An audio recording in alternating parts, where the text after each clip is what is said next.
আসসালামু আলাইকুম। আজকে আপনাদের সামনে আরও একটি নতুন ভিডিও নিয়ে হাজির হলাম। আজকের ভিডিওতে শেয়ার করার চেষ্টা করব সিলেটের অন্যতম একটি লাক্সারি রিসোর্ট গ্র্যান্ড সুলতানের থাকার অভিজ্ঞতা সম্পর্কে। আমরা ওখানে 2 রাত ছিলাম, তো 2 রাতের অভিজ্ঞতা যা হয়েছে আপনাদের সাথে সেটাই শেয়ার করার চেষ্টা করব। আপনারা যারা যেতে চান তারা দেখে নিতে পারেন। দেখতেই পাচ্ছেন লবিতে আমি আর জায়ানা ওয়েট করছি।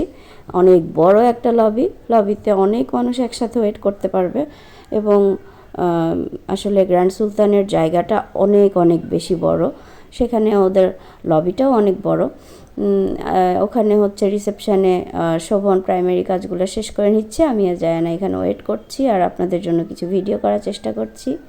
জায়ানা হাই দিচ্ছে। আমরা আসলে যেই সিজনটায় গিয়েছিলাম সেই সিজনটায় মোটামুটি পর্যটকের এত বেশি ভিড় ছিল না সিলেটে।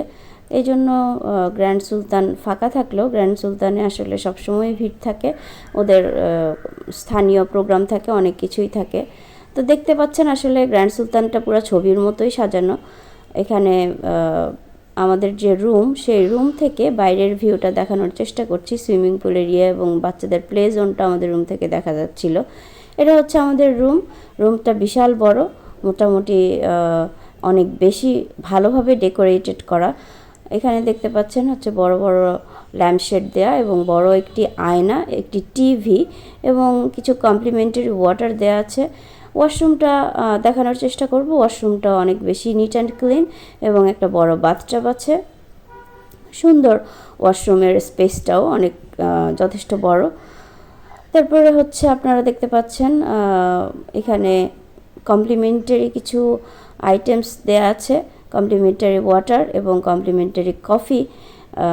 তারপর হচ্ছে একটা ওয়াটার হিটার দেয়া আছে, একটা মিনি ফ্রিজ আছে, ফ্রিজে কিছু জিনিস আছে, সেই জিনিসগুলো অবশ্যই আপনাদেরকে পে করে খেতে হবে, ওগুলো কমপ্লিমেন্টারি না। যদি ওগুলো খেতে চান তাহলে ওগুলোর মূল্য আগেই দেখে নেবেন, ওখানে মূল্য তালিকা রয়েছে। আপনাদের জন্য ওয়াশরুমটা আরও একবার একটু দেখানোর চেষ্টা করছি, কারণ আসলে ঘুরতে গেলে রিসোর্টে গেলে অনেকেই ওয়াশরুমটাই বেশি ভালো চায়। তো ওয়াশরুমটা কেমন সেই জন্য আরও একবার একটু দেখায় নেওয়ার চেষ্টা করলাম। ওখানে আমি আর জায়ানা বসে বাইরের ভিউটা দেখার চেষ্টা করছিলাম। আর এই যে এখানে হচ্ছে কিছু জিনিস দেয়া আছে, সেগুলো হচ্ছে পে করে খেতে হবে, সেগুলোর দাম উপরে একটা এতে লেখা আছে, ওগুলো দেখে নেবেন আপনারা। জায়ানা তো আসলে অনেক বেশি এক্সাইটেড ছিল, ওর প্লে জোনটা রুম থেকে দেখতে পাচ্ছিল এবং শুধু ওয়েট করছিল কখন যাবে। এই যে চলে গেল। ওর আসলে গ্র্যান্ড সুলতান এত বেশি ভালো লাগার পেছনে অন্যতম কারণ হচ্ছে এই বেবি প্লে জোনটা। ওদের ভেতরেও একটা প্লে জোন রয়েছে, সেখানে হচ্ছে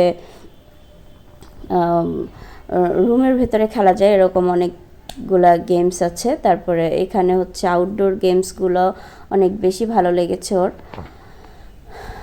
প্লে জোনটার পাশেই একটা অনেক বড় একটা জায়গা রয়েছে, ওখানে জায়ানার বাবা দৌড়াদৌড়ি করছে। আসলে গ্র্যান্ড সুলতানে যারা গিয়েছেন তারা জানেন এটা অনেক বড় এরিয়া নিয়ে করা এবং আমরা সত্যি কথা বলতে পুরো এরিয়াটা ভিডিও করেও পারিনি, কারণ আমাদের মনে হয়েছে সময় এত কম সময়ের মধ্যে করা, আসলে এত বড় একটা জায়গা কাভার করা সম্ভব না। সময় কিভাবে যেন চলে গেছে আমাদের।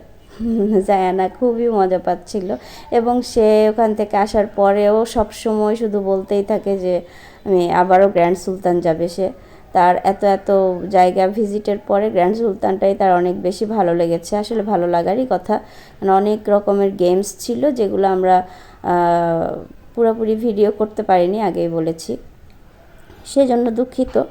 আসলে আপনারা যারা একটু লাক্সারি ভ্রমণ পছন্দ করেন, ভ্রমণে গিয়ে লাক্সারি জায়গায় থাকতে পছন্দ করেন, আপনারা গ্র্যান্ড সুলতানকে চুজ করতে পারেন। আমরা যখন ছিলাম তখন হচ্ছে সেখানে এক রাত 17,000 টাকা চার্জ ছিল, রুম ভাড়া ছিল। রুমের সাথে কমপ্লিমেন্টারি ব্রেকফাস্ট ছিল, যেটার জন্য জাহান এখন ওয়েট করছে। যদিও ব্রেকফাস্টের আইটেমগুলো খুবই দুঃখজনকভাবে ভিডিও করতে পারিনি। তো আজ এ পর্যন্ত।